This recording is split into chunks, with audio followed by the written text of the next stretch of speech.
In recent months, you might have seen coffee shops getting suspended because of dirty toilets. Why are coffee shops closing down just because their toilets are dirty?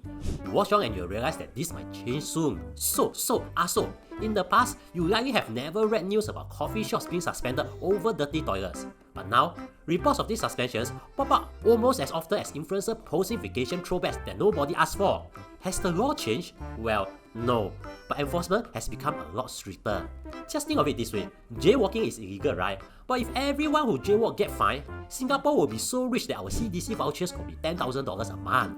Same thing here lah. The law against dirty toilets has always existed, but it wasn't strongly enforced. Now, since the start of 2024, NEA and SFA have seriously stepped up enforcement efforts. That's why you are seeing less sight in coffee shop toilets.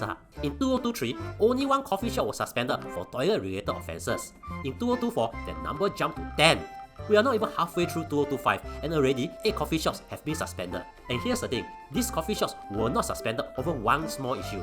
They racked up way too many demerit points. There were many enforcement actions taken against other coffee shops too, but those didn't hit the threshold for suspension. Last year alone, 1,253 enforcement actions were taken against premises owners for toilet-related offences. So, what exactly are the rules? It's kind of like driving demerit point system lah. If a coffee shop receives 12 demerit points in less than 12 months, they'll be suspended for a day. This applies to individual stores too, but since the toilet is managed by the coffee shop itself, the demerit points go to the coffee shop. Anyways, just so you know, for individual stores, their suspension is higher at 2 weeks suspension instead. In addition, just like traffic offences, some violations only result in a fine, while others come with demerit points.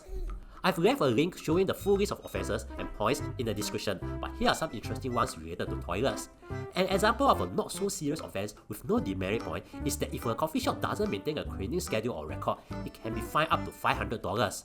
And here's one catch-all offence. Fail to keep toilet clean and in good repair.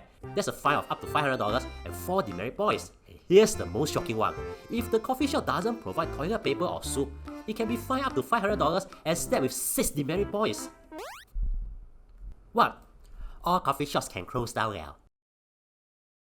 You got use toilet paper one? Sorry we love money, so I need to insert an ad here If not, I no food and then we'll lose my berry. For this video, we don't have a sponsor so if anyone wants to buy an app stock like this email us link in profile for guarantee views one Also download our app cause we no sponsor for this video so we sponsor ourselves But this month no pay Just so you know, 6 demerit points is the highest for cleanliness related offences. So I'm just as surprised as you are that some coffee shops still dare to don't provide toilet paper. I mean, this offence carries the same penalty as preparing food inside a toilet or letting someone stay inside one So here's the next burning question. Why this sudden emphasis on toilets? You see, last year, Minister for Sustainability and the Environment, Grace Fu, announced that 2024 would be the year of public hygiene. And of course, clean toilets were a key focus.